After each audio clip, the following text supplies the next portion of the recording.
على فضله وإحسانه كتب على نفسه الرحمة أنه من عمل منكم سوءا بجهالة ثم تاب من بعده وأصلح أن يغفر له ويرحمه مهما بلغت ذنوبه وعظمت عيوبه. Sifa zinakamilika moja kwa moja kwa Mwenyezi Mungu Mola wa viumbe. Ala fadlihi, juu ya fadhila zake Mwenyezi Mungu, wa ihsanihi, na mazuri yake. Kataba, ameandika, amewajibisha Mwenyezi Mungu, ala nafsihi rahmata, juu ya nafsi yake jambo la kurehemu. Annahu, rehema hizo ni kwamba man amila minkum su'an, yoyote mwenye kufanya miongoni mwenu binadamu ubaya, ovu, bijahalatin, kwa sababu ya ujinga alionao na kwa sababu ya kutokujali ikabu ya Mwenyezi Mungu, thumma taba min ba'dihi, kisha akarejea kwa kutaka toba baada ya hayo, wa aslaha, na akatengeneza alipopaharibu. An yaghfira lahu, ni kwamba yeye Mwenyezi Mungu rehema zake atamrehemu mja wake kwa kumfutia dhambi zake, kumsamehe, wa yarhamahu, na kumrehemu tena atafanya hayo, mahma balaghat dhunubuhu, kwa kiwango chochote ambacho yalifikia madhambi yake, wa adhmat uyubuhu, na ikawa ni kubwa mno aibu yake. Wa ashhadu an la ilaha illa Allah wahdahu la sharika lah yafrahu bitawbati abdihi, Mwenyezi Mungu daima huwa anafurahi kwa toba ya mja wake. Wa huwa ghaniyun anhu, anafurahia hali ya kuwa Mwenyezi Mungu ni mkwasi kwa mja wake. Si kama ataongezeka uungu wake na pawa yake kuadhibu mja wake. Ghaniyun anhu, akitaka anaweza akamsamehe na kisipungue chochote katika ufalme wake, na vile vile akitaka atamuadhibu mja wake, na vile vile kwenye kumuadhibu mja wake kusiongeze kitu katika pawa yake. Wa huwa ghaniyun anhu, naye Mwenyezi Mungu ni mkwasi kwa mja wake. Wa abduhu yu'ridhu anhu, na mja wake huyu ana tabia kumpuuza Mola wake. Wa huwa faqirun ilayhi, anapuuza mja wake Mwenyezi Mungu hali ya kuwa ni mwenye kumhitajia sana Mola wake. Angalia Mwenyezi Mungu alivyo, yeye ni mwenye kumrehemu mja wake na akamsamehe madhambi yake, hali ya kuwa ni mkwasi kwake yeye, yani ametosheka naye. Akimuadhibu hapaongezi kitu kwake yeye, na akamsamehe hapapungui kitu vile vile. Lakini mja yeye upande wake, wa abduhu yu'ridhu anhu, mja wake anampuuza yeye Mola wake. Wa huwa faqirun ilayhi, hali ya kuwa huyo mja ni mwenye kuhitajia sana kwa Mwenyezi Mungu. Pamoja na hayo anapuuza amri zake mbalimbali.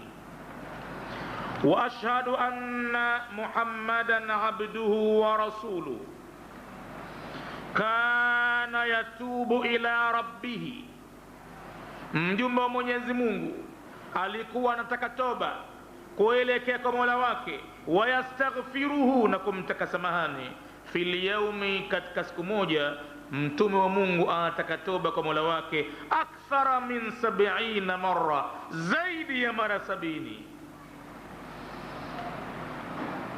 Na kama kuna nambari ambayo itakuwa kubwa zaidi kwenye Kiarabu kuliko 70, basi mtume angetumia idadi hiyo ili asamehewe, na ili aonyeshe unyonge wake, aonyeshe vile vile udhalilifu wake, kwamba anamtaka Mwenyezi Mungu samahani.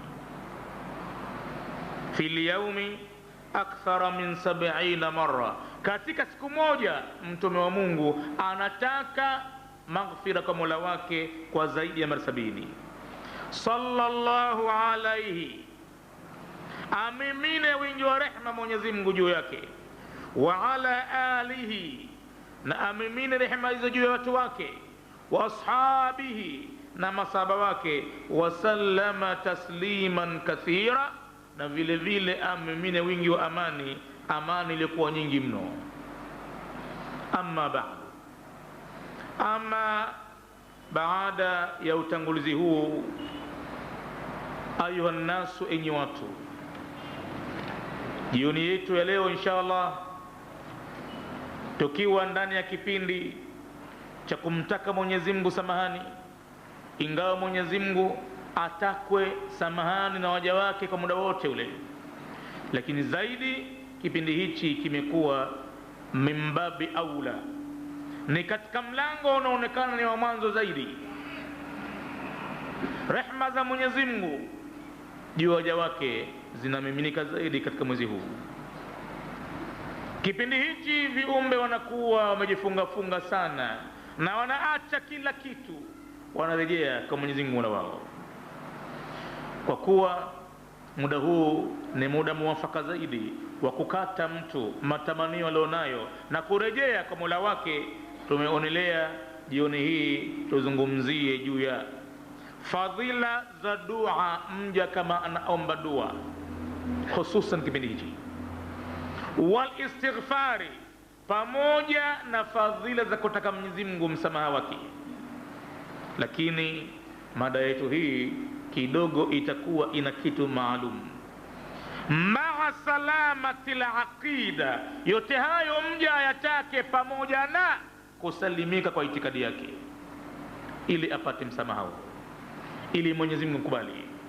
Ni pamoja na kusalimika akida, itikadi alionayo moyoni. Kama imekuwa salama, basi naam, aweke mtu matarajio kwamba asa Mwenyezi Mungu atanisame na kunifutia dhambi zangu. Lakini kama itikadi imeharibika, atateseka mtu bure kwa kutumia amali yote aliyofanyayo na kutumia ulimi kwa yasemayo. Mwenyezi Mungu atakuwa ni mzito sana kukubali toba ya mja wake kama akida haikusalimika. Basi umuhimu wa kuomba upo. Fadhilatu duai, fadhila za kuomba dua, wal istighfari, na kumtaka Mwenyezi Mungu msamaha, lakini maa salamati al-aqida, pamoja na kusalimika itikadi ya mtu. Ikiharibika itikadi, basi amekwisha kuwa sasa yumo khasarani. Ittaqu rabbakum, enyi watu, basi kwa hali hiyo muogopeni na mumche Mola wenu. Watubu ilaihi, na murejee kwake yeye kutoka toba. Min dhunubikum, kutokana na madhambi yenu. Na hakuna hata mmoja aliosalimika na madhambi kwamba mimi simo.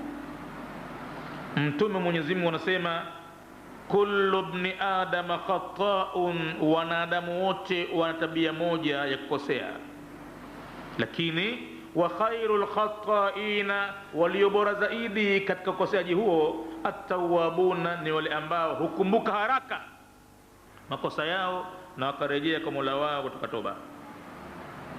Kwa hali hiyo, wala taqnatu, na wala viumbe msikate tamaa. Kukata tamaa ni ovu moja kubwa mno, Mwenyezi Mungu anamghadhibisha sana.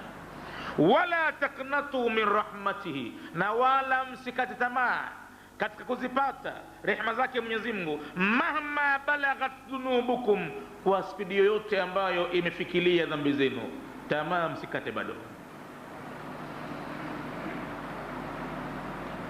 Tamaa asikate mtu kwa vyovyote atakavyokuwa, aweke mtu matamanio na matarajio ya kwamba ye atapata msamaha na rehema za Mwenyezi Mungu. Mahma balaghat dhunubukum, kwa vyovyote ambavyo itafikia madhambi yenu. Fa innahu, kwani hakika yeye Mwenyezi Mungu, yaghfiru dhunuba jamia, ana uwezo wa kusamehe dhambi zote kabisa. Lakini ana uwezo wa kusamehe dhambi hizi liman, taba minha, kwa yule ambaye yuko tayari kurejea katika toba kutokana na dhambi hayo. Liman taba minha, kwa yule ambaye yuko tayari kuonyesha unyonge wake na udhaifu wake, kwamba yeye ni binadamu mwenye sifa ya kukosea, akawa sasa yuko tayari kurejea kwa Mola wake, basi Mwenyezi Mungu anaweza kumbadilishia pale pahala alipomwandikia madhambi. Mwenyezi Mungu ana uwezo wa kumbadilishia, akamwekea thawabu ya madhambi. Amesema jalla jalaluhu, illa man taba wa amana wa amila amalan saliha, isipokuwa yule ambaye ametubia na akaamini vyema na akatenda kitendo chema. Amila amalan saliha, badala ya madhambi sasa akabadilika. Faulaika yubaddilu Allahu sayiatihim hasanatin, basi hao Mwenyezi Mungu ana uwezo wa kuwabadilishia yale mabaya yao kuyafanya kuwa ni mema. Kwa nini? Wa kana Allahu ghafurun rahima, kwa sababu Mwenyezi Mungu sifa kubwa alionayo ni pale ambapo wanadekanapo binadamu ni mwingi wa msamaha na vile vile mwingi wa kurehemu. Kwa hivyo fa innahu yaghfiru dhunuba jamia, hakika Mwenyezi Mungu ni mwenye uwezo wa kusamehe dhambi zote, lakini liman taba minha, kwa yule ambaye yuko tayari kurejea kwenye taubatan nasuha kutokana na dhambi yake, Mwenyezi Mungu anaweza kumsamehe yote hayo. Lakini kazi ngumu ni kwamba je, yuko tayari huyo mja au bado ataendelea na jeuri yake alionayo? Pako pahala amekiri, pako pahala amekubali, kafika sasa kwamba hana njia nyingine ya kuonesha kwamba anataka msamaha wake isipokuwa ni kurejea kwake. Kama rawa Anas ibn Malik jambo hili, kama alivyosimulia sahaba wa Mtume bwana Anas ibn Malik radhiyallahu anhu, qala, amesema Sayyidina Anas ibn Malik ya kwamba sami'tu Rasulullah sallallahu alayhi wasallam, mimi nimemsikia mnyumba Mwenyezi Mungu, rehema za Mwenyezi Mungu ziwe juu yake na amani pia, yaqul, anasema ya kwamba qala Allahu ta'ala, Mtume anasema Mwenyezi Mungu amesema kwenye hadithi al-Kursi al-Jalil ya kwamba mwanadamu, innaka ma da'autani, hakika wewe binadamu kwa muda wote ambapo utaniomba mimi, muda wote ambapo utakuwa unaniomba mimi, warajautani, na kuntarajia mimi mazuri, basi na mimi Mola wako ghafartu laka, mimi niko tayari kukusamehe wewe, ma kana minka, yale yote ambayo yalikuwa kwako wewe yanafanyika. Ghafartu laka ma kana minka, niko tayari kukusamehe wewe kwa yote ambayo yalikuwa pande wako yanafanyika. Wala ubali, wala mimi sijali kwamba umefanya nini. Mwenyezi Mungu huyo, rehema zake zikupaka hapo. Ya ibn Adam, akasema tena Mwenyezi Mungu katika hadithi hiyo kudusi, mwanadamu, lau balaghat, laiti kama imefikiria, dhunubuka, dhambi zako, anana samai, mawingu ya mbinguni. Yani madhambi umefanya binadamu mpaka akionekana kitu yanaonekana mawingu, kama kwamba kumetanda wingu la mvua. Lau balaghat dhunubuka anana sama, laiti kama yamefikiria madhambi yako katika mawingu ya juu angani. Thumma istaghfartani, kisha wewe ukaamua kunitaka msamaha mimi baada ya madhambi yako hayo, mimi nakwambia usivunjike moyo, ghafartu laka, mimi niko tayari kusamehe wewe. Ibn Adam, mwanadamu, innaka law ataitani, hakika wewe kiumbe changu, laiti kama utaletea mimi, biqurabil ardi khataya, kwa mjazo wa ardhi yote hii, kwa imejaa makosa matupu, huna takusalimika hata pamoja, huna salama ya wema, ardhi yote umeijaza hii makosa matupu. thumma laqitani, kisha mja wangu ukakutana na mimi, kwa sharti moja, kwa sharti moja ya kusalimika akida yako, yani la tushriku bi shay'a, hunishirikishi mimi na mwenzangu yoyote yule. Kama utajaza ardhi yote hii makosa, lakini hunishirikishi mimi na mwingine yote yule, basi la ataituka, nami nitakujia wewe, biqurabiha, ikiwa na mjazo ardhi hiyo hiyo, maghfiratan, msamaha. Wewe umejaza madhambi, na mimi niko tayari kujaza msamaha wangu katika ardhi hiyo.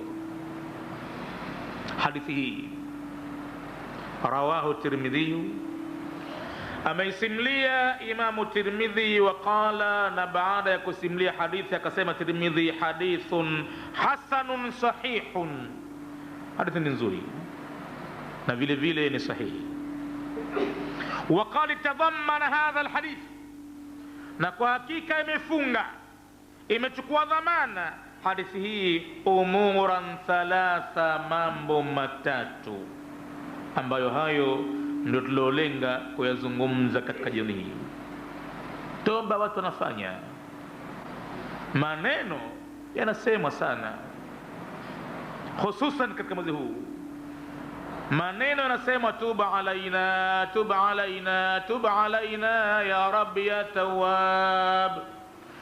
Maneno yanasema sana, ashhadu an la ilaha illa Allah wa astaghfirullah, as'aluka aljannata wa a'udhu bika minan nar, Allahumma innaka afuun tuhibbul afwa fa'fu anni. Na wakiwa wengi watasema tuhibbul afwa fa'fu anna. Maneno yanasemwa, lakini je, toba hii inayoombwa katika mwezi huu imesalimika akida yake?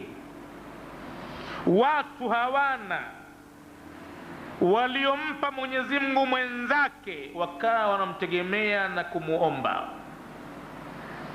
Kama akida imesalimika hivyo, basi naam, watu na waweke matarajio mazuri. Ni kwamba hadithi hii Mwenyezi Mungu yuko tayari, kama binadamu mja wake atajaza ardhi hii makosa matupu, yuko tayari kumwendea mja wake akamjazia mfano ardhi hii makosa hayo hayo, akamjazia maghfira. Na hata kama mtu ametenda maovu kwa kujaza maeneo ya mawinguni maovu matupu, basi Mwenyezi Mungu tayari kumsamehe mja wake maovu hayo, bila ya kujali kwamba katenda nini na kafanya nini na kwamba uzito wake uko wapi, bila ya kujali wala ubali. Hadithi hiyo kwa hakika tadhammana hadha alhadithu, imekusanya na ikadhaminia hadithi hii umuran thalatha, mambo matatu, tahsilu biha almaghfira, yanaweza kupatikana kwa kutekelezwa matatu hayo, msamaha wa Mwenyezi Mungu moja kwa moja, na mtu akapata nafasi ya kuambiwa kwamba sasa ingia pala pazuri, udkhulul jannata bima kuntum ta'maluna.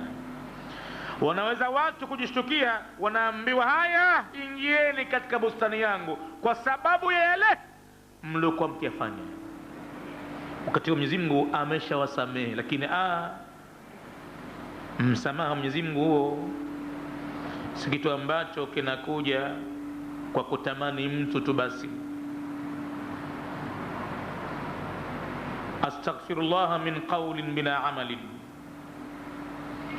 kusema mtu astaghfirullah kwa maneno bila matendo ya kweli, kwa hakika ni sawa sawa mfano wake laqad nasabta naslan lidhi uqumi.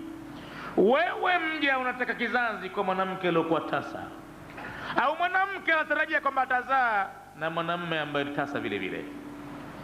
Laqad nasabta naslan lidhi uqumi, kwa hakika istighfar lazima iambatane na mambo maalum. Kubwa zaidi la kuambatana na msamaha huu kwa hakika ni salama ya aqida. Hata kama ataleta mtu istighfari gani, hata kama atabadilika mtu kwenye matendo, atende mazuri gani, lakini itikadi imeharibika. Ana mzimu wa jadi, kule ndiko anakotegemea zaidi. Mwenyezi Mungu baadhi ya wakati anaingia na watu msikitini, kujumuika nao, kurukuu nao pamoja, kusujudu nao, lakini hasa yeye ana mzimu wa jadi. Huko ndiko kwenye kutambikiwa huko, na huko ndo kwenye imani ya kwamba hali jambo lote lile.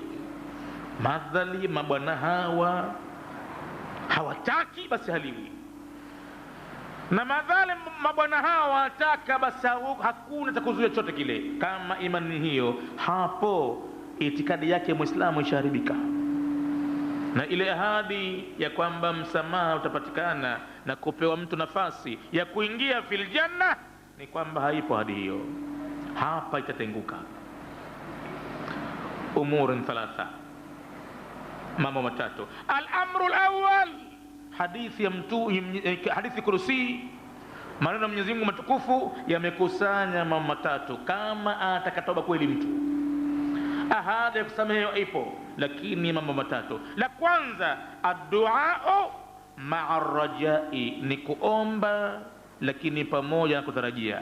Sio kuomba kusukuma tu maneno, sio kuimba nyimbo tu, ma'a raja, pamoja na matarajio.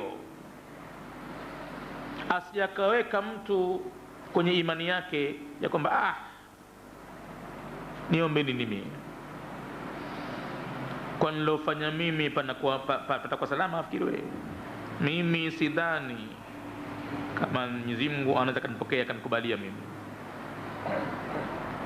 Wewe hujafanya mambo makubwa zaidi, na wako waliokupindukia wamefanya makubwa zaidi, nao hawajakatapo tamaa bado kabisa kabisa, wamo katika kustruggle. Ulaika alladhina yad'una yabtaghuna ila rabbihimul wasilata ayyuhum aqrab wa yarjuna rahmatahu wa yakhafuna adhabahu inna adhaba rabbika kana mahdhura.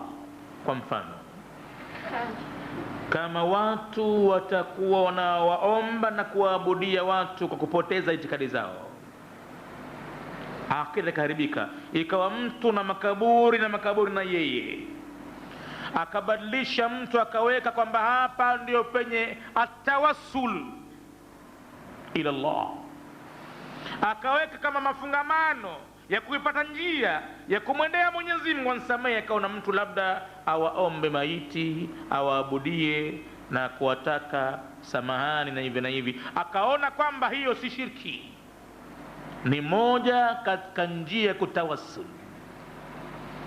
Mwenyezi Mungu anasema ulaika alladhina yad'una, hao ambao watu wanawaomba na kuwaabudu, na wawe wamefanya wema namna gani? Si atakuwa mtume, basi na awe kama yote atakayokuwa yeye. Hana nafasi ya kuombwa na kuabudiwa, hana nafasi. Isikilize Qur'an al-Karim kuhusiana na uamuzi huu. Mwenyezi Mungu inabidi amwelekee kumkhutubia yule ambaye atakuwa ni akramul khalqi, aliyembora zaidi kuliko viumbe vyote, Habibullah, kipenzi cha Mwenyezi Mungu, ambaye cheo chake kiko chingine kabisa. Yeye kwa hakika ibada zote alipewa ardhini, lakini kuna ibada Mwenyezi Mungu ilibidi amnyanyue hadhi yake, daraja yake, akampa ibada hiyo katika arshi, huko baada ya arshi. Ibada hiyo si nyingine isipokuwa ni sala. Ameionea maya amri hii Nabii Musa, si peke yake, na mitume wote. Kila mtume wa Mungu anapopitia pahala fulani mbinguni, basi ni kwamba lazima watashangilia mitume wote kumpokea, na ni kwamba aulizwe malaika aliyofuatana naye Jibril, ni nani ambaye yuko pamoja na wewe? Kama atamtaja huyo tu peke yake, basi marhaban bil abdi salih, karibu karibu mjale kwa mwema, huyo pita, tayari tunazo idhini kwamba ataletwa. Basi hata kama ataabudiwa yeye, akaachwa Mwenyezi Mungu, kwa mfano mtu iwe yumo kuendelea huku anadhani kwamba anafanya ibada, anasemaje? Ya akramal khalqi mali man aludhu bihi siwaka, ewe mtukufu wa viumbe, akramal khalqi mali man aludhu bihi, na nani mimi kumtegemea zaidi siwaka, asiyekuwa wewe. Hapo Muhammad kishakuwa ni nani? Hapo kishakuwa Mungu. Nafasi hiyo Muhammad hakupewa, isipokuwa Mola wake inabidi amkhutubie maneno hayo inabidi awafahamishe viumbe vyote. Asiyefahamu vizuri Muhammad kaja na kitu gani, hapo anatakiwa afahamu barabara. Qul, Muhammad sema, tangaza waziwazi kweli hii, innama ana basharum mithlukum, hakika mimi nilivyo si vinginevyo. Katumia Mwenyezi Mungu adatu hasrin wa kasrin, chombo cha balagha cha kufupisha na kuzungusha senyenge, hakuna pa kutokea. Innama, hakika si vinginevyo, ana basharum mithlukum, isipokuwa mimi ni kiumbe binadamu kama nyinyi. Mimi ni kiumbe binadamu kama nyinyi, sawa sana nyinyi? Hapana, pako pahala nimetofautiana na nyinyi. Yuha ilayya, ni kwamba mimi kwangu panafunuliwa siri, nyinyi nyote hamna. Hata majini wametamani siri hiyo pate wao, lakini wapi, hawakuipata. Wakapigwa na mshangao mkubwa majini kuona kwamba mbinguni yanazuiliwa kufika katika maqaila lisam'i, mahala mwakusikilizia siri. Wakubwa wao wanawaambia kwamba lazima kuna jambo katika ardhi lishatokezea, na jambo lenyewe ni kwamba yule tulikuwa tukimsubiri ni kwamba kishakuja. Sasa anzeni kufanya haraka ya kumtafuta, lazima kipo kisomo kishapewa huyu, na ni kwamba sasa hivi mnatabika bure. Haiwezekani kabisa kisomo hicho kama kitakupigeni chenga msikipate, basi ni kwamba hatuwezi tena kuendesha kampeni yetu ya kuwapoteza viumbe binadamu, hatuwezi tena. Kwa sababu maneno hayo tunajua zamani sisi Mwenyezi Mungu ameweka kwamba fa imma ya'tiyannakum minni hudan, endapo utakufikieni kutakana na mimi uongofu, faman tabi'a hudaya, mwenye kufuata uongofu wangu, fala khawfun alaihim wala hum yahzanun, hapatakuwa na hofu juu yao wala huzuni, hatazunika. Lakini kinyume chake ni kwamba watakao kanusha, hakuna jingine ambalo litawapatia salama.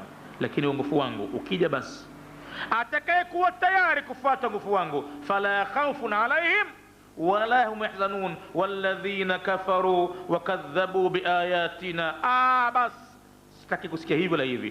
Fa ulaika ashabun nari, hao ni watu motoni, hum fiha khaliduna, hum watakamileni. Majini wamejua hilo ya kwamba lazima katika ardhi iliko jambo, na ndiyo maana ikawa sasa tunafukuzwa kufika katika mahala mkusikilizia mambo yatakayotokea ardhini. Sasa basi mtafungwa milango, ishafungwa sasa. Illa man istaqaqa sam'a, na yoyote atakayejibajiba kwa wizi akaweka masikio yake kusikiliza habari hiyo, faatba'ahu shihabun thaqib, Mwenyezi Mungu humfuatishia kimondo cha kumteketeza, kwa sababu ameshawekewa Muhammad ni wa mwanzo kabisa ambaye atafunuliwa siri hiyo. Sasa mtu kama huyo, cheo chake unadhani kiko namna gani? Anahutubiwa maneno, qul, waambie watu Muhammad, nataka ufahamike ni nani wewe.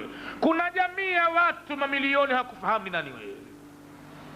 Unadhani labda wewe ni sehemu ya kiungu, labda ndio utaona mtu akijikwaa Hamadi, akipoteza kitu Hamadi, kuna jambo Mtume. Labda wewe ni sehemu ya kiungu. Badilia la ilaha illa Allah, badilia Allahu akbar, badilia la haula la quwwata illa billah. Inakuwa ni wewe ambaye unatajwa sana. Qul, sasa Muhammad tangaza, ikimfurahisha au ikimuudhi mtu, kwa hakika hivi ndivyo ilivyo. Tangaza kwa amri yangu mimi. Qul, sema Muhammad, innama ana basharun mithlukum, hakika mimi, yani wewe Muhammad, ana basharun mithlukum, mimi ni kiumbe kama nyinyi. Kama nyinyi maana yake kama nyinyi, nimezaliwa na baba na mama kama ambavyo mmezaliwa nyinyi. Mimi nafikwa na homa kama ambavyo mnapata nyinyi. Mimi nasahau kama ambavyo mnasahau nyinyi. Mimi nimehukumiwa kufa na nitakufa kama mnavyokufa nyinyi. Kwa hivyo innama ana basharun mithlukum, pako pahala tumetofautiana, pala penyewe yuha ilayya, panafunuliwa habari ya siri kwangu mimi, na habari hiyo si kama peke yangu hivyo, annama ilahukum, ya kwamba si vinginevyo isipokuwa muabudiwa wenu, pahala pa kuabudia. Annama ilahukum, ya kwamba muabudiwa wenu, ilahun wahidun, ni muabudiwa mmoja peke yake. Hilo lieleweni vizuri. Ina maana na kutuma utangaze, we Muhammad hufai kuabudiwa. Tangaza, sema, watu wakuelewe. Kuna watu na kuitakidi vingine, hapo ndo njia ambayo wakapitia wengine, kama ni masharifu, watu wakubwa, kwa kuwa mtume ataombwa na kuabudiwa, na wao wana sehemu vile vile kama yeye mtume. Nataka kwanza ni kuanze wewe, nikikuanza wewe mwanzo, basi mwingine ajifikirie atakuwa ni mimbabe aula, ni katika mlango ambao bora zaidi kwamba hafai. Kama mtume wa Mungu Muhammad hafai kuabudiwa, basi mwingine yeyote atakuwa ni katika mlango wa mwanzo kabisa, hafai kabisa. Annama ilahukum ilahun wahidun faman kana, basi kwa yoyote amekuwa, yarju liqaa rabbih, anataraji mkutano wa salama na Mola wake. Jambo la kutaraji mkutano wa salama na Mola wake, jambo ambalo ni jambo kubwa sana hiyo. Lazima mtu awe na matarajio mazuri. Haitakiwi kwa muumini kuondosha matarajio, kwa sababu hawezi kuondosha matarajio isipokuwa kafiri kweli kweli, kafanya nguvu kubwa sana, ndio atakuwa anakata tamaa katika kupata rehema za Mola wake. Lakini muumini anatakiwa awe baina khaufin wa rajain, baina ya kuogopa aogope, na vile vile matarajio awe nayo vile vile. Basi katika matarajio hayo, faman kana yarju, kwa yote ambaye anatarajia, liqaa rabbih, mkutano na Mola wake. Mkutano yani wa salama, ama kukutana, watakutana lazima, hakuna njia, la mahala. Tena mkutano wenyewe mtu hatakuwa na mkalimani, mtarjumani anamfasiria maneno, atafahamu yeye mwenyewe. Hakutakuwa na yoyote ambaye atamwambia hapo unaambiwa hivi na hivi na hivi, kwa hivyo hapo jibu hivi na hivi na hivi. Yeye mwenyewe Mwenyezi Mungu anazungumza na kiumbe chake katika namna ambayo anaifahamu yeye Mwenyezi Mungu vipi atazungumza na kiumbe chake. Lakini kiumbe atafahamu kwamba sasa nasemeshwa na Mola wangu. Sasa faman kana yarju liqaa rabbih, basi kwa yoyote ambaye anataraji mkutano na Mola wake, falyamal amalan salihan, kwanza ahakikishe anafanya kitendo chema. Bure bure hivi hivi asitegemee kama kuna salama na Mola wake. Asiweke kwamba anatamani ikawa basi anatamani tu, hapana. Tamana ila Allah al-amani, awe na amalan salihan. Bila ya matendo mema hakuna kitu. Imani yake itakuwa ya uongo kama haina amalan salihan. Aima itakuwa lam takun amanat bihi min qablu, hakuamini hapo mwanzo. Imani kama hapo, basi mambo mema yote hatakuwa mema tena. au kasabat fi imaniha khaira, au itakuwa hakuchuma mtu kwa imani yake alionayo kheri hata moja, katosheka na imani ya kuzaliwa labda, na akiulizwa anasema yeye Muislamu, alama kubwa ya Uislamu wake labda kadengua kofia kichwani na kanzu ya darzi inameremeta, labda akachukulia kwamba makafiri wanaona kwamba identity ya Waislamu ni kanzu zao na kofia zao. Wao makafiri hawana la jambo, wamechukulia kivazi cha Kiislamu hasa ni kanzu na kofia. Kumbe anaweza kuwa Muislamu hata kama amevaa 3 piece ya full suit, ni Muislamu vile vile. Inna Allaha la yanzuru, Mwenyezi Mungu haangalii ila suwarikum, kwenye sura zenu, na wala haangalii jambo jingine, anaangalia katika nyoyo na matendo yenu vile vile. Nabii Isa anawaambia wafuasi wake, msinijie mimi na maguo ya mitume, na kumbe mambo yenu mlionayo ni mambo ambayo kuliko mbwa mwitu mmemzidi. Lakini nguo majuba na vilemba na makashda kama ni mitume, lakini amali zenu ni amali ambazo kuliko majabari yote wale. Tena katika aya yetu vile vile, qul innama ana basharun mithlukum, sema Muhammad kutangaza kinywa kipana kwamba mimi ni kiumbe bin adam kama nyinyi, mfano wenu. Yuha ilayya, kilichozidi kwangu ni kwamba panafunuliwa mambo ya siri kwangu mimi, na siri hiyo si kama kwa peke yangu faida. Annama ilahukum, ya kwamba muabudiwa wenu mkitaka kuabudu, ilahun wahidun, ni muabudiwa mmoja. Kwa hivyo faman kana yarju liqa'a rabbih, basi kwa yoyote ambaye anataraji mkutano na Mola wake, falyamal amalan saliha, basi na atende kitendo chema. Lazima awe na amal njema, lakini anatenda tendo chema, akida yake isikaharibika. Wala yushrik, na asije akashirikisha biibadati rabbih, kwa ibada ya Mola wake mlezi wake, ahadan, asije akashirikisha kwa yote mwingine. Hakadha binakira, hii imekuja kwa nakra maksudi, ahadan, kwa yoyote yule, hata kama malaika hafai, hata kama Nabii Muhammad pia vile hawezi kuingia hapo. Asije akasema mtu kwamba hapa ahadan, hapa inaingua labda hii, hao ni wengine, hao sio kama Nabii Muhammad, sio kama Muhammad, sio kama sisi. Hapana, ahadan kwa maana ahadan.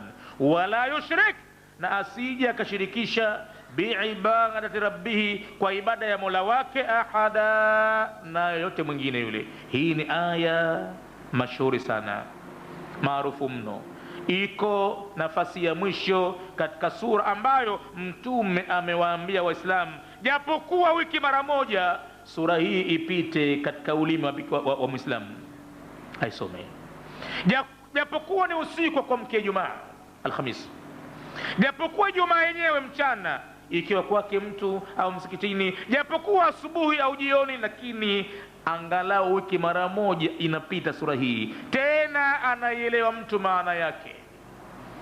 Ndani yake mna maneno hayo, wala yushrik biibadati rabbih ahada, na asije akashirikisha kwa ibada ya Mola wake na mwingine yoyote sio kwa Mwenyezi Mungu. Hili jambo la mwanzo kabisa.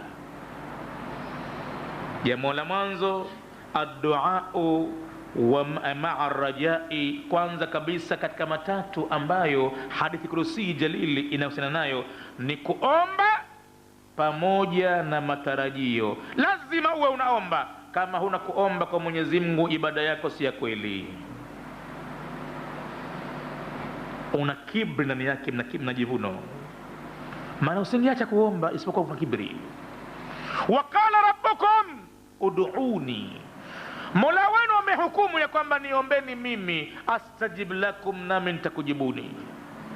Akaendelea kusema, innal ladhina yastakbiruna an ibadati, hakika wale ambao wanafanya kibri katika jambo la kuniomba mimi, ama hao sayadkhuluna jahannama dakhirina, wataingia katika moto wa jahannam hali ya kuwa ni wadhalilifu mno. Ina maana Mwenyezi Mungu ghadhabu zake kama utaacha kumuomba. Ajabu, hapo ndo panapo kweli. Hapo mwingine anayeombwa ni kwamba atafika pahala atachukia kuombwa tena. Akianza kumuona kwamba huyo anakuja muombaji, ataanza kujificha simuone, au anaweka tayari jawabu ya kwamba akifika nitamjibu hivi hivi hivi. Upuzi tu, upuzi tu, kila siku tu. Akifika tu nishamwekea vimondo. Kwani niko peke yangu mimi mwenye uwezo? Watu mzima kwa na hivi na hivi, mnauendei wao. Kisha mwekea vimondo. Ajabu kwa Mwenyezi Mungu ilivyo. Kule kuacha kumomba ndo umekera, ndo umeghadhibisha. Lakini Mwenyezi Mungu raha yake, Mwenyezi Mungu radhi zake, Mwenyezi Mungu matakwa yake, ud'uni, niombeni. Na mkiniomba na ahadi kwenu, ahadi yangu ni kwamba astajib lakum, nitatoa jawabu nikujibuni. Hamtokuwa mnapoteza wakati bure mnaniomba hamoni kitu. Astajib lakum, na nitakujibuni. Lakini tahadharini, innal ladhina yastakbiruna an ibadati, hakika wale ambao wanafanya kiburi katika jambo la kuniomba mimi, ama hao wamenikera. Kwani wao wanaye mwingine, lazima wanaye mwingine. Madhali hawaniombe mimi, labda kuna mwingine aliyewaumba, labda kuna mwingine aliyemiliki pumzi zao, labda kuna mwingine ambaye wanamuomba. Basi nimeweka moja kwa moja ahadi yenyewe, sayadkhuluna jahannama dakhirina. Kosa lao ni kwamba wameacha kumomba Mwenyezi Mungu. Ukiziangalia ibada zote zimewekewa maombi ndani yake, na hasa ibada ya sala, kila ukifanyacho unaomba. Tangu unatoa takbira kuhirimia Allahu Akbar, kinafuatia pale ni dua ulistiftah, dua ya kufungulia sala yako. Uombe Allahumma ba'id baini wa baina khataayaya kama ba'adta baina al-mashriq wal-maghrib. Allahumma naqqini min khataayaya kama yunqqa ath-thawb al-abyad min ad-danas. Allahumma ighsilni min khataayaya bil ma'i wath-thalji wal-barad. Unaomba mara tu baada ya kufungua kifungulio sala, ni kwamba unaomba kwanza, halafu unaelekea na kuingia ndani ya sala. Unamaliza kiraa, unakwenda kwenye rukuu, unamuadhimisha Mwenyezi Mungu. Na katika taadhima hiyo mtume amekuwa taadhima ambayo fulani ndani yake mna dua. Akiawili Qur'ani mtume kuifuata kwa kusema subhanaka Allahumma rabbana wa bihamdika Allahumma ighfirli.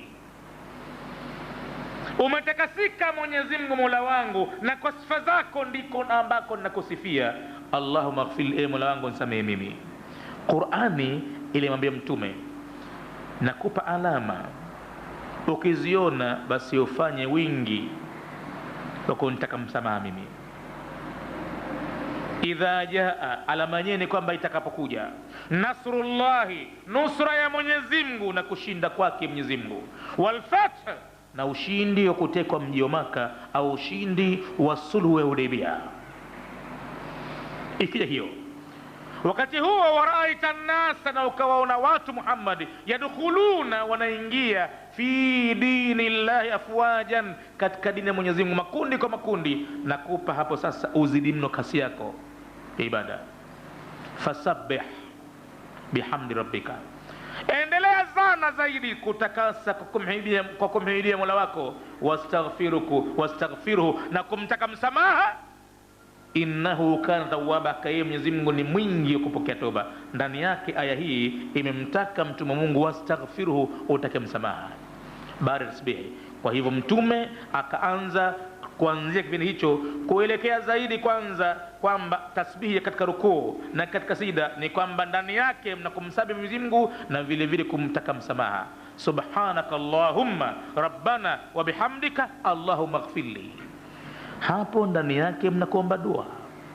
Akenda mwenye kuswali katika sijida, Mtume anasema wa amma fi sujudi fajtahidu fi du'a, ama katika sijida ndo muhangaike zaidi hapo sasa katika kuomba dua, kwa sababu aqrabu ma yakunu al-abdu ila rabbih, katika nafasi ambayo amekurubia zaidi mja kwa Mola wake, wa huwa sajidun, akiwa ameporomoka uso wake amesujudu, amedhalilika mwisho kudhalilika ambako hakufai kumdhalilikia ila kwa Mwenyezi Mungu peke yake. Aqrabu ma yakunu al-abdu ila rabbih wa huwa sajidun. Hapa mkifika, akthiru min ad-du'a, fanyeni sana kuomba Mwenyezi Mungu dua. Tafuta jambo ambalo la kukereketa unalitaka zaidi, muombe Mwenyezi Mungu pale. Na wakati unamwomba Mwenyezi Mungu haja yako pale, wa kaminun an yustajaba lakum, thibitisheni kwamba mtajibiwa maombi yenu pale katika sijda. Na maana swala nzima ni kuomba dua sana, tangu unaanza takbira kuirimia mpaka kwenye sijda unaomba sana. Akiinuka mwenye kuswali kutoka katika sijda, anakwenda kwenye kitako baina sijda mbili, anaomba tena rabbi ighfirli warhamni wajburni warzuqni wahdini waafini waafu anni. Unadhani wewe liko jambo ambalo limeachwa hapo tena sasa? Kama atapewa mambo hayo unayoomba mwenye kuswali, rabbi ighfirli warhamni, e Mola wangu nisamehe mimi na unirehemu mimi, wajburni, na uniunganishie kila ambalo limekatika, wajburni khalafu warzuqni, uniruzuku. Na riziki ziko aina kwa aina, kuna riziki ya chakula, iko riziki ya afya, iko riziki ya pumzi, alimradi warzuquni, uniruzuku mimi, wahdini, na uniongoe mimi, waafini waafu anni, unipe afya na kunisamehe kupuzilia mbali niliyofanya na udhaifu wangu. Hakuna tena kilichobakia hapo. Akiyapata hayo mwenye kuswali ni kwamba basi kavuka. Lakini je, mwenye kuswali anayo nafasi ya kuomba hivyo, au anainuka akikaa tu hata anaelewa maana yake maneno hayo, au yumo tu kuinama na kuinuka, bali nafukuzia upesi kwenda katika hawaiji ambazo za kidunia zinamalizika? Ni kwamba hizo zimemshughulisha mpaka hana tamkini ya kutulia akafanya tumaanina mbele ya Mola wake, angalau akataka haja katika kitako baina sajdataini au kwenye sida, angalau akataka haja, akaonyesha udhalifu mbele ya Mwenyezi Mungu, akaomba. Ibada kubwa zaidi, Mtume anasema ad-du'a huwa al-ibada, kuomba dua ndio ibada hasa. Kama hakuna kuomba, basi ilikuwa hakuna kuabudu. Utaona mpaka unapokuwa kwenye saumu. Kwenye saumu unaambiwa na Mtume wa Mwenyezi Mungu, watu watatu la turaddu lahum da'wa, hawarejeshewi maombi wao wakiomba. Katika watatu hao yumo ambaye da'watu saim, dua ya mfungaji, tena muda wote yuko karibu na Mwenyezi Mungu zaidi, muda wote wa saumu. Labda atapofika pahala akatengua funga, yani kwamba akala pale kidogo, ameondokana naye Mwenyezi Mungu pale, lakini muda wote yuko na Mwenyezi Mungu Mola wake. Na ndiyo maana Mwenyezi Mungu alipokuwa akieleza habari za saumu kwenye Qur'ani, Sura al-Baqara, katikati yake ghafla akatia maneno ya kuhusiana na dua. Baadaye atakuja tena kuendelea. Ina maana Mwenyezi Mungu hakati maneno isipokuwa ligharadhi ma, liko lengo maalum. Ndo kitabu cha Mungu kizoe hivyo. Utasoma habari hivi imetungamana 1 2 3, lakini katikati yake inakuja habari ambayo wewe kwa akili yako utaona kama kwamba haikuhusu kitu. Limeingia jambo hapa katikati halali kuhusu jambo hili, kisa changu hapa nilikuwa naendelea kisa kadha kadha. Haleti Mwenyezi Mungu kitu kama hicho isipokuwa kwa lengo maalum, anataka mja wake ufahamu lengo hilo. Hapa katika sura hii al-Baqara alipokuwa Mwenyezi Mungu anaeleza habari ya funga, ghafla katikati yake akaleta maneno wa idha sa'alaka ibadi anni, na endapo watakuuliza Muhammadi waja wangu kuhusu mimi, inawapitika kuuliza aqaribun rabbuna fa nunaji, hivi Muhammad yuko karibu sana Mola wetu tunumuone naye, manake atuelewe habari hiyo. Ambaidun, au yuko mbali masafa, fanunadihi, tumpige makelele na tuweke vipaza sauti atusikie, maana yuko mbali. Tuanze kumwita ya Allah, ya Rabbi, minna hivi na hivi. Basi kabla mtume wa Mungu hajajibu yeye, Mwenyezi Mungu mwenyewe ameingia kati kueleza yeye. Na tukasema mara nyingi ya kwamba aya kwenye Qur'ani zote ambazo zimekuja kwa sigha ya suali lazima ziwekewe kiunganishi cha kul, yani kwa niaba, sema Muhammad kuwajibu. Aya zote zilizokuja kwa sual, wa idha sa'alaka wa yas'alunaka, alimrai utaona mbele yake kuna kul, waambie zote, isipokuwa hii moja tu peke yake. Kwa nini? Hapa kwa hakika ligharadhi ma, kwa lengo maalum. Hapa pana dua. Hapa watu wameuliza kuhusu Mwenyezi Mungu, umbali wake na ukaribu wake, wanataka kumuomba hapa mwite. Hapa Mwenyezi Mungu akumwambia mtume wake faqul, sema kuambia. Hapana, aliingia mwenyewe, wa idha sa'alaka ibadi anni, na endapo watakuuliza Muhammad waja wangu kuhusu mimi, fa inni, bas hakika mimi, karibun, ni kwamba niko karibu nao sana. Na si kama niko karibu nao tu, hapana, si wapuzi. Ujibu, mimi huwa naitikia hivyo, nakubali kuitikia da'wata da'i, dua ya muombaji, tena na muitikia idha da'ani, wakati ule ule anaponiita mimi kuniomba, ule ule. Wako naomba wako na maajabu, kama kwamba mtu amefungua switch ya taa ya umeme, huku anasema na huku jawabu inakuja. Wako wanafika pahala katika sida zao wameinama, wamesujudu, yale ambayo Mwenyezi Mungu anawaambia, basi tahamaki milango korokocho inafunguliwa, huku inaomba isikadha kadha kadha kadha kadha kadha, nitoe katika hilaki hii na hivi na hivi, huku milango yafunguliwa na kuuliziwa watu, yuko fulani hapa. Sisi tuna orodha katika majina haya, yuko fulani hapa, anaomba kama yumo, litie mara moja, anasema kwamba anasali hivi sasa sujudu. Wewe unasikia mambo yako. Maombi ni kwamba mtume kasema fakaminun an yustajaba lakum, dua itakayoombwa pale katika sijida, thibitisha kwa hakika kwamba itajibiwa lazima. Basi ujibu da'wata da'i, na mwenyewe anasema jalla jalalu, mimi naitikia dua ya muombaji idha da'ani, wakati ule ule ambapo ananiomba mimi. Idha da'ani ana wahdi, anaponiomba mimi peke yangu, ameacha kila pa kuomba akakimbilia kwangu mimi, idha da'ani. Kwa hivyo falyastajibu li, ili watu wafanikiwe katika maombi. Tunaomba sana lakini kuna pahala hatufanikiwi. Na Mwenyezi Mungu amesema kwenye Qur'ani, wama du'aul kafirina illa fi dhalali, hayawi maombi ya makafiri isipokuwa kwenye kuharibika na kupotea. Yani mfano wake, kama mtu amekwenda kwenye maji akawa amenyoosha mikono ili maji yale yafike kwenye mdomo, itafikaje?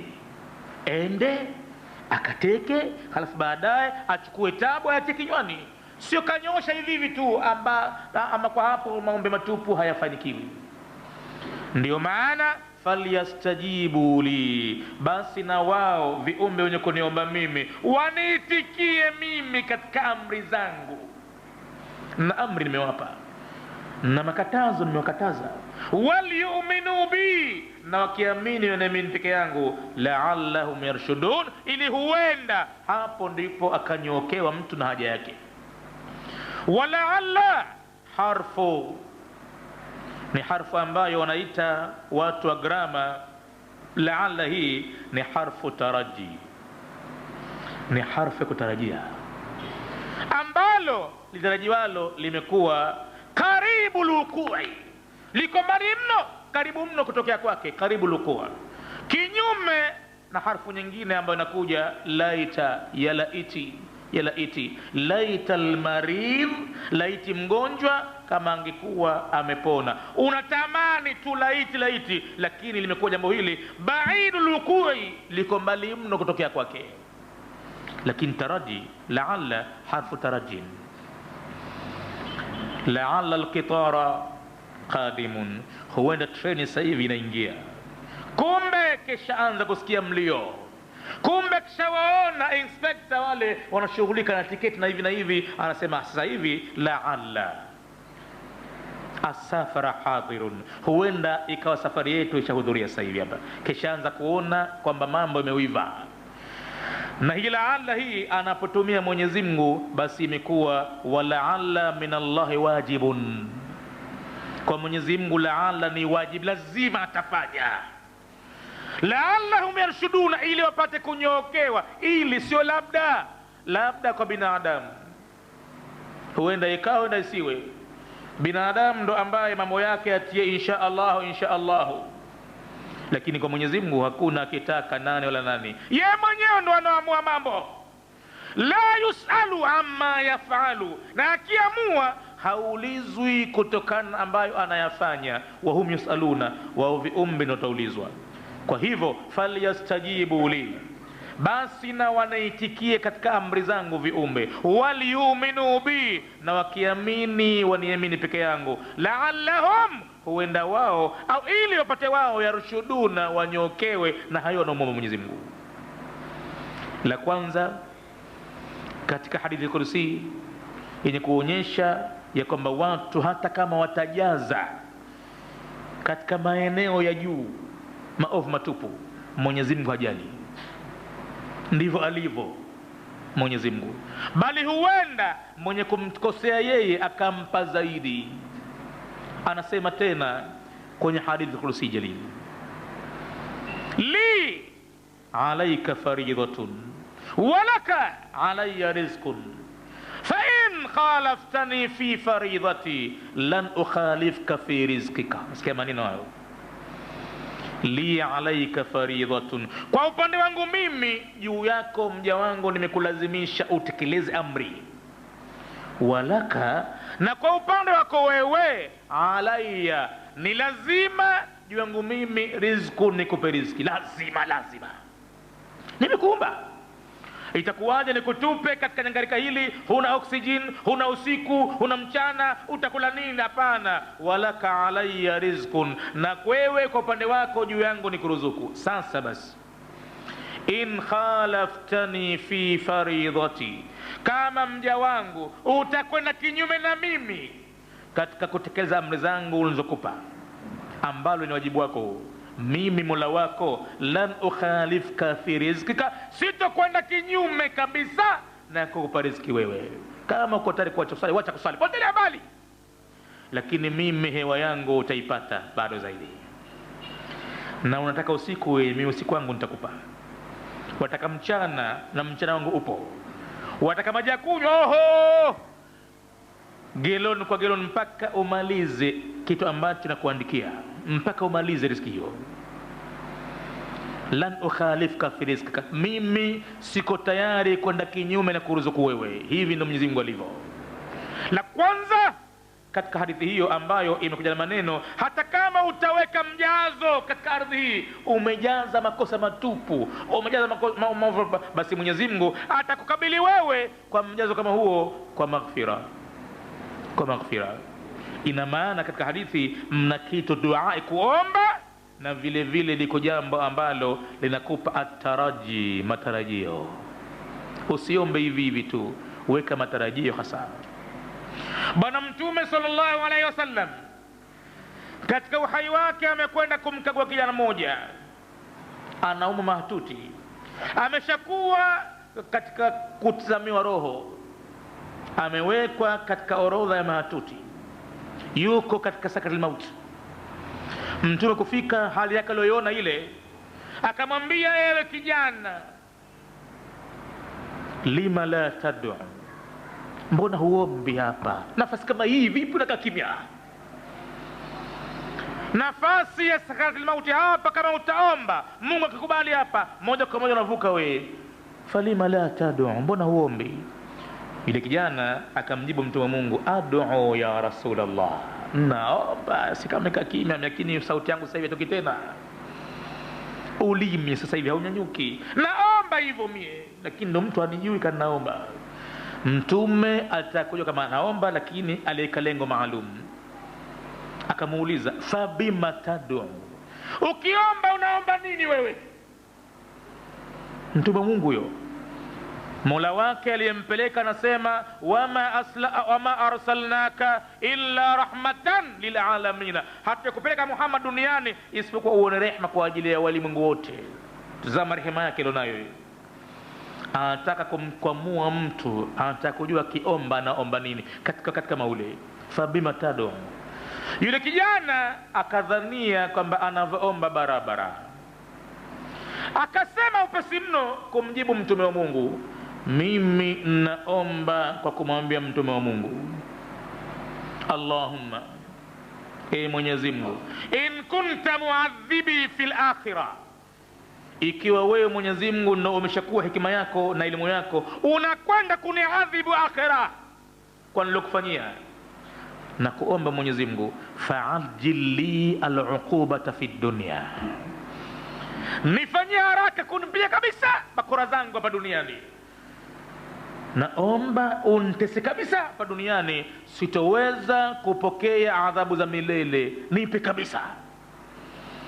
Mtume wa Mungu akamtazama kijana huko akiwa na masahaba pale, akamwambia, fa innaka lan tastati'a dhalika, hutoweza jambo hilo, usiombe hivyo. Unaomba dua gani? Unaomba wewe, unaomba haraka Mungu akuadhibu? Hapana kabisa. Unajua atakuadhibu vipi? Huwezi kujua. Huenda hapo ikawa ndio nakama yako hapo, ukasema yani maisha gani haya, bora nikafa. Hapana, hujui kufa kitu gani. Omba nusra, omba salama, omba wema kwa Mwenyezi Mungu.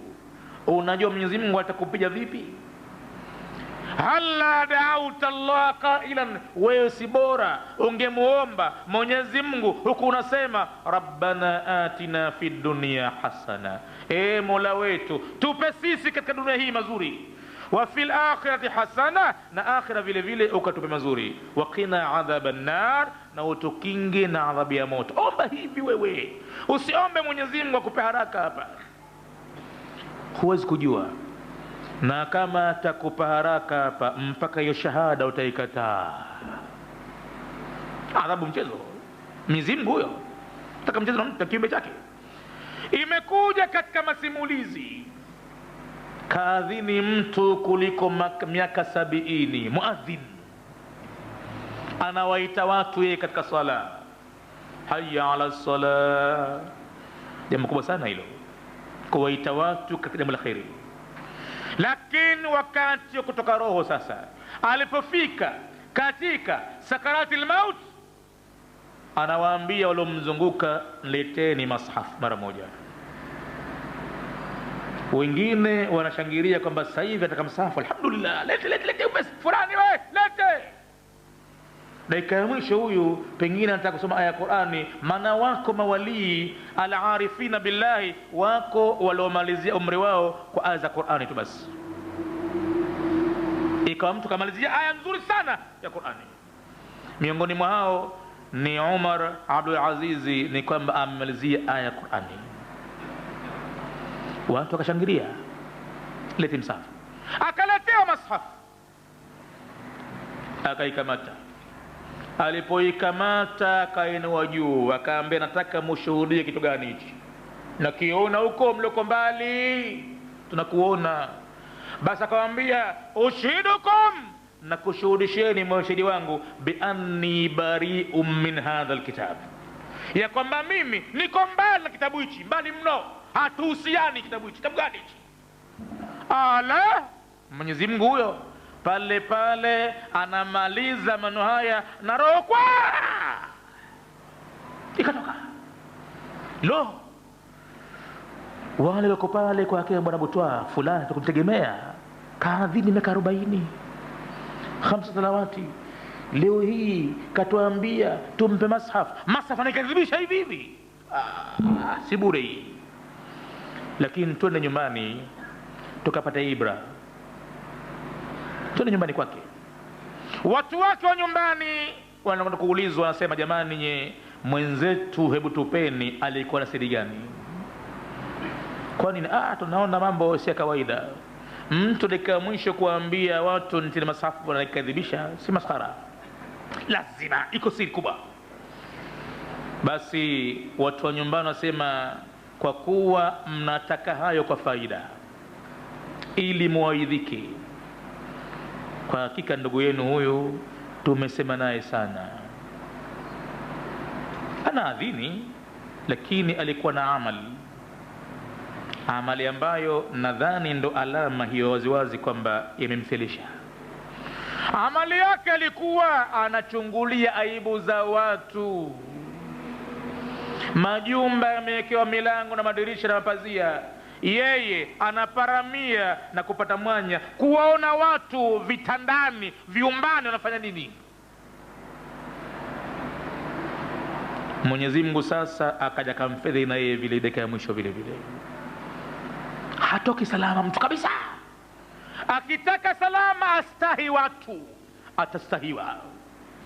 Akiomba Allahumma usturni bisatrika aljamil, Mola wangu nisitiri mimi kwa pazia lako ambalo au sarako ambayo nzuri mno, alladhi satarta bihi nafsaka, pazia ambalo umejisiria wewe nafsi yako, fala ainun taraka, hakuna jicho ambalo linakuona na mimi nisitiri vile vile. Akiomba hivyo basi afanye kweli kweli, sio maskhara. Sio kwamba anaomba hivyo na baadaye anapekua pekua madirisha ya watu, la. Kumbe namna kama naam, hivyo ndivyo ilivyo. Dakika ya mwisho mtu ni kwamba imekuja fedheha. Kila wakati watu waombe husnul khatima, uzuri wa mwisho. Hakuna pahala ambapo mtu anafaidika napo isipokuwa kuondoka duniani na amali njema, iwe yeye anaondoka na mambo mazuri, kwa sababu akifufuliwa atafufuliwa na jambo ambalo kafanalo. Hakuna hivyo la hivi. Vile ambavyo ameishi ndivyo ambavyo atafufuliwa. Aombe mtu apate salama ya mwisho. Kucheka sana mwanzo, hakucheka kitu mtu bado, mambo hayajesha, unafurahia nini? Usiwe na overconfidence ya jambo. Ngoja kwanza mambo yamalizike.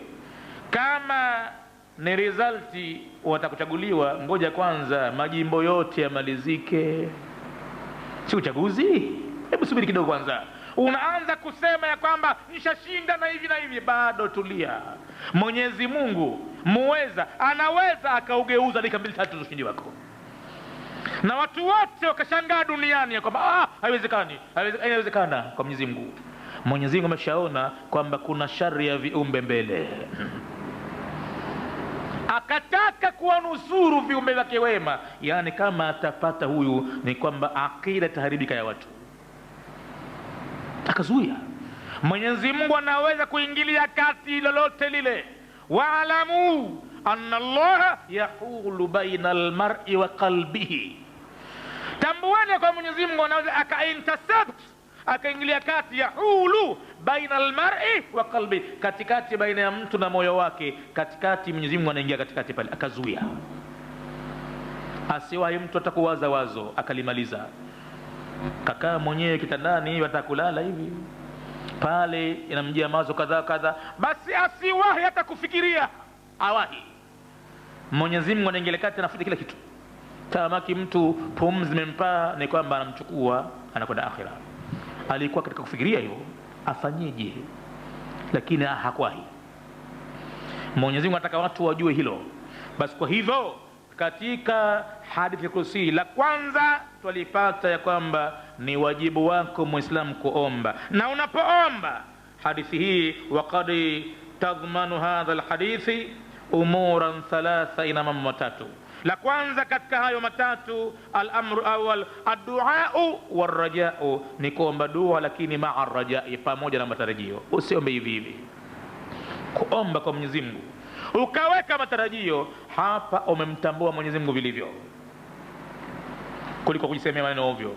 Wewe mwenyewe unaamini lakini matarajio nayo, au ni kama unasema ya kwamba mimi nishaua sana, nishazini sana, nishashirikisha mambo ya liwati, nimefanya sana na hivi na hivi, mimi bwana nimekwisha.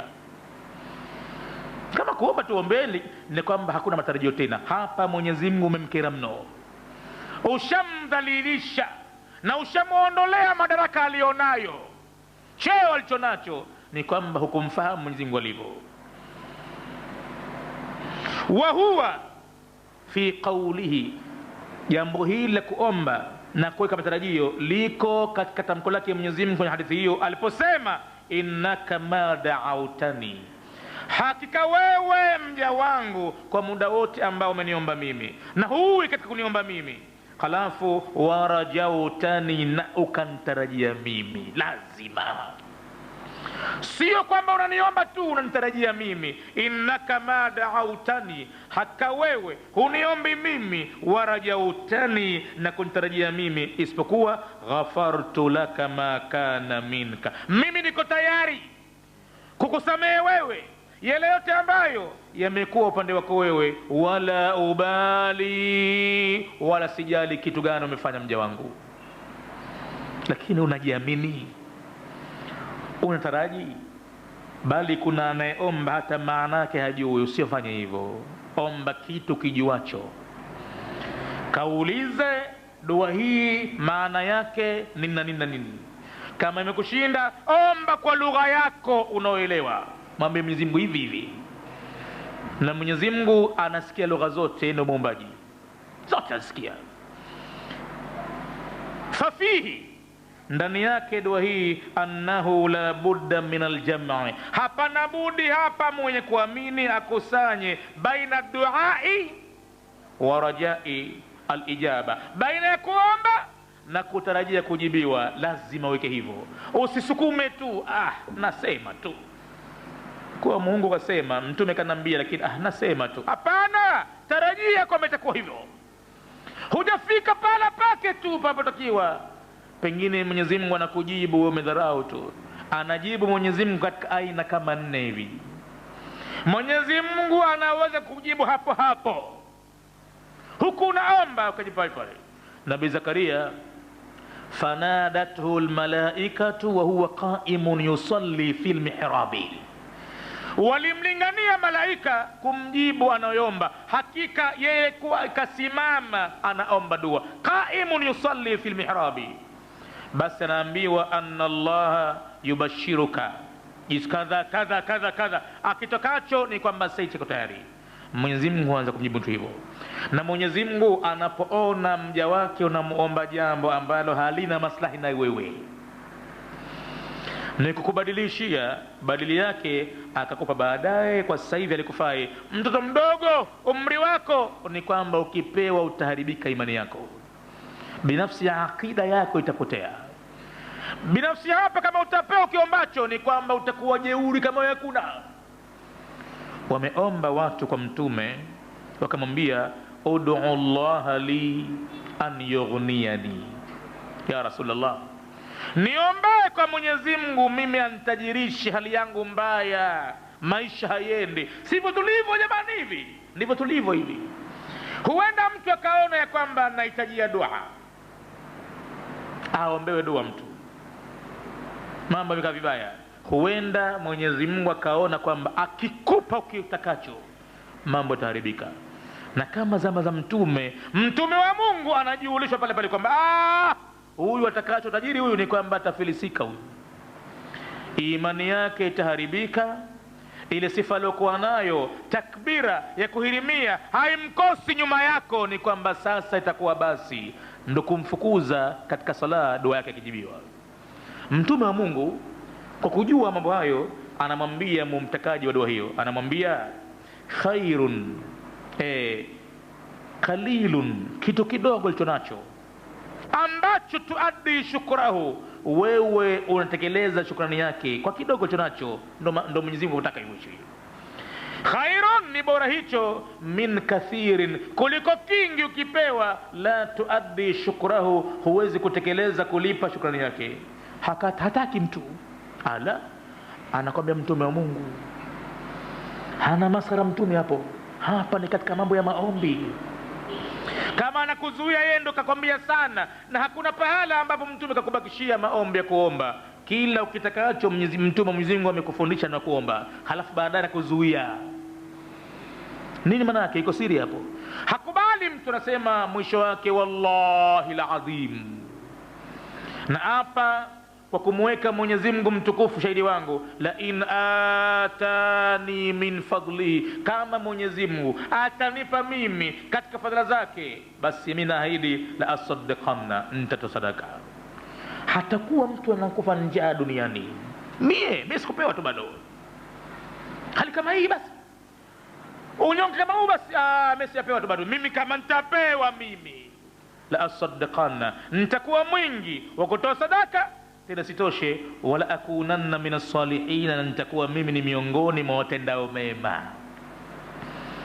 Mwenyezi Mungu anasema falamma atahum min fadli, Mwenyezi Mungu alipowapa katika fadhila zake, matokeo yake bakhilu bihi, wakafanya ubakhili.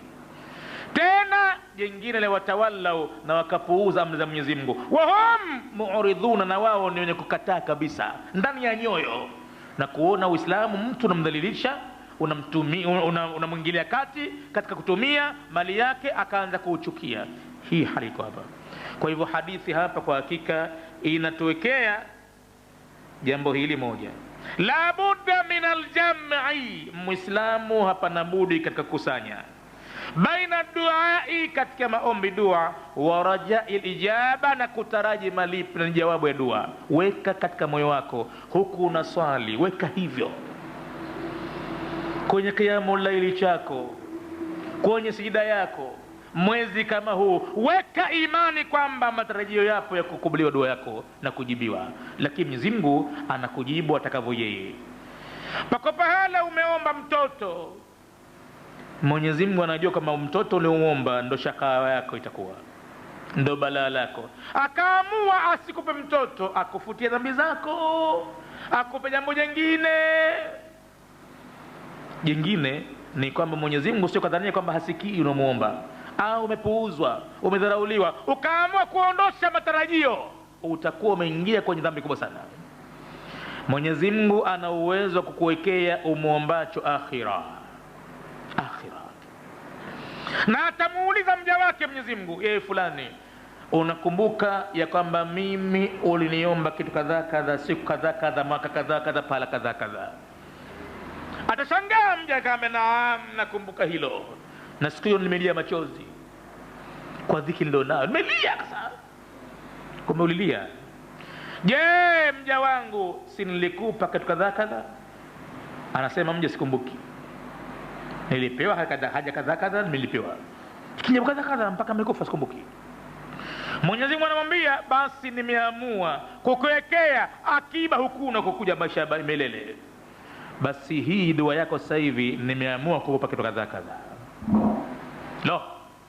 Atapoona mtu anapewa akhira kitu kadhaa kadhaa, atatamani bora angelikuwa hakujibiwa dua zake zote, bora angepewa kule akhira. Unaona mambo hayo?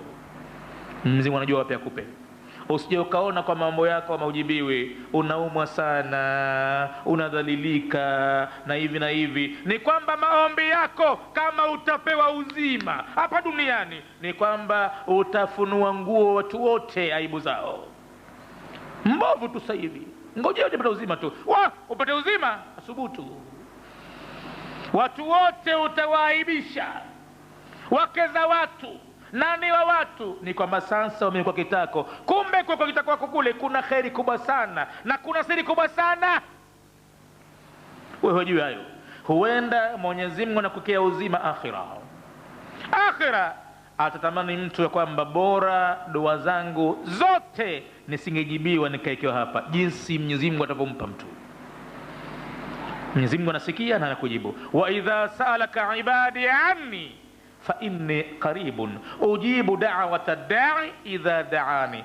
Sasa wewe endelea, falyastajibu li, viumbe wanikubalie maombi yangu, waliyuminu bi, na wawe tayari kuniitikia vile vile haja zangu na kuniamini peke yangu.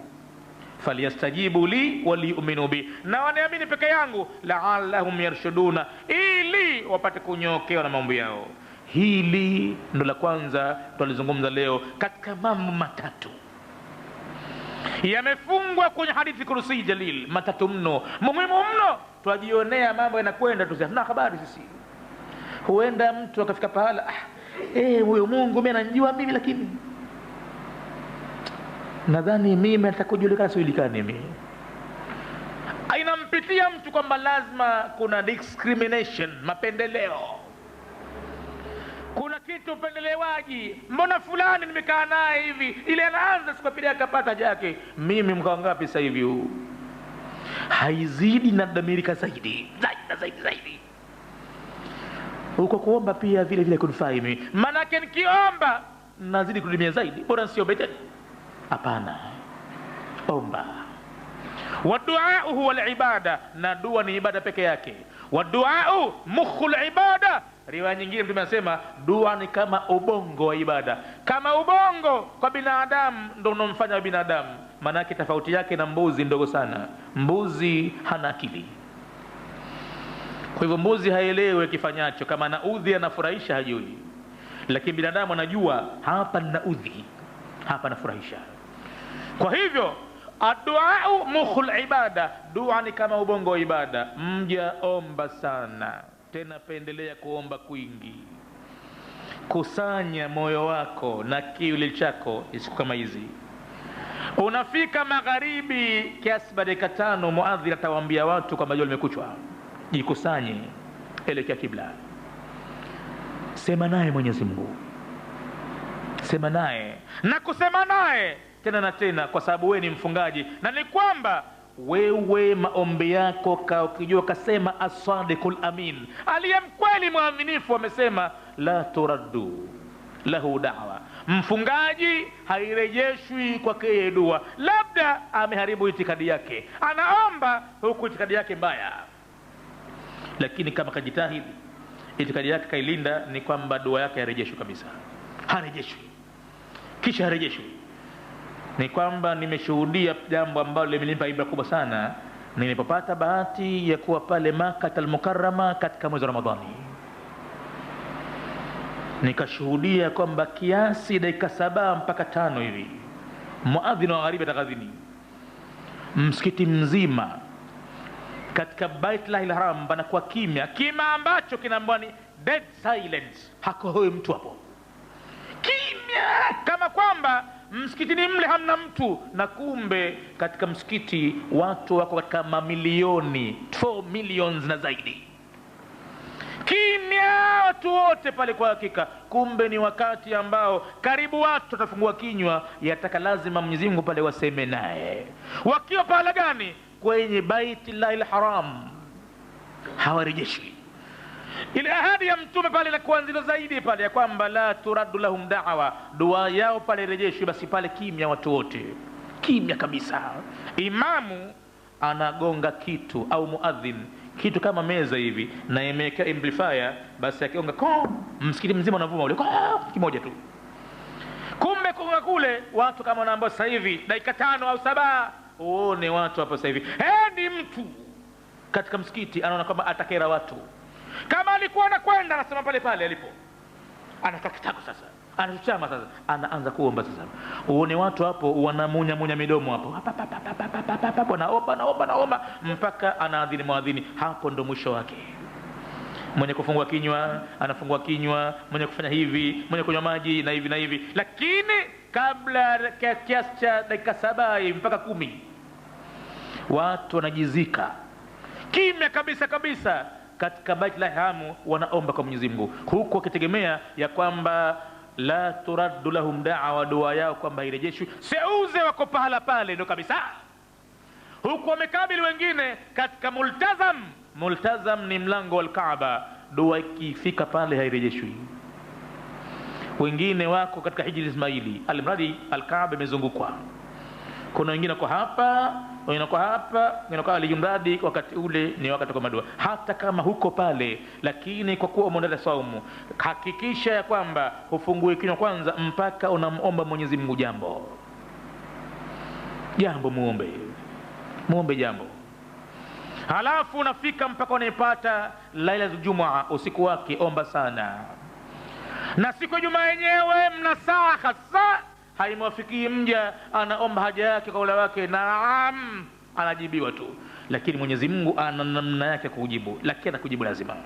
Sema mazuri, wa kulli ibadi yaqulu allati, sema Muhammad kuambia waja wangu waseme maneno ambayo hi ahsan, ni mazuri mno.